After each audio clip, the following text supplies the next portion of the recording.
નમસ્કાર આપ સર્વે મિત્રોને જે વિદ્યાર્થી મિત્રો જીપીએસસી યુપીએસસી કે ગુજરાત સરકાર દ્વારા જે કંઈ સ્પર્ધાત્મક પરીક્ષાઓ જે છે એની તૈયારી કરનારા આપ સર્વે મિત્રો અને એમના એ પૂછાતા પેપરોની અંદર ગુજરાતી સાહિત્ય સર્જકો ગત વખતના વિડીયોમાં મેં આપની સાથે અર્વાચીન ગુજરાતી સાહિત્યની ભૂમિકા બાંધી આપી હતી। અર્વાચીન ગુજરાતી સાહિત્ય એટલે કે 1852 થી જ્યારે દયારામની ગરબીના સૂર આથમે છે અને એક નવા જ યુગનો ઉદય થાય છે સાહિત્યમાં, જેમને આપણે અર્વાચીન ગુજરાતી સાહિત્ય તરીકે ઓળખીએ છીએ। એ પહેલાંનું જે કંઈ સાહિત્ય છે એ બધું મધ્યકાલીન ગુજરાતી સાહિત્ય છે અને મધ્યકાલીન ગુજરાતી સાહિત્યના છેલ્લા કવિ એટલે કે દયારામ।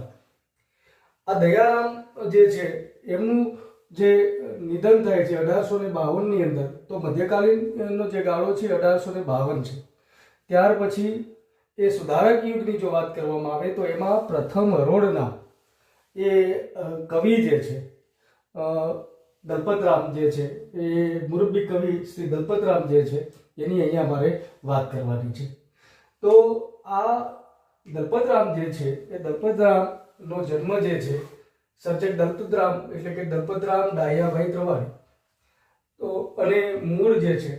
એ એમનો જન્મ વઢવાણ એટલે કે આપણું સુરેન્દ્રનગર, સૌરાષ્ટ્રનું પ્રાંત જે છે સુરેન્દ્રનગર જિલ્લાનું વઢવાણ છે, ત્યાં એમનો એક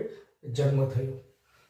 ક્યારે તો કે ઈસવીસન 1820માં 1820માં એ જન્મે છે અને એનું નિધન જે છે એ 1898માં થાય છે।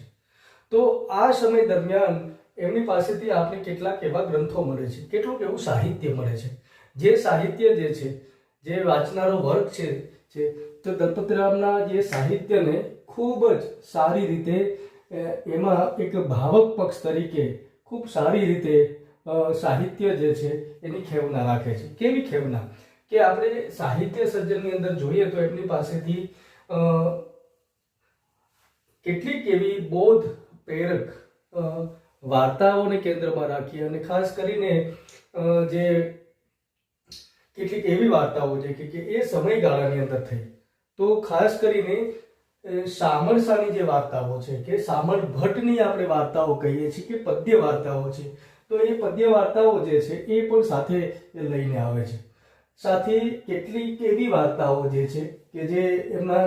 એ ગ્રંથ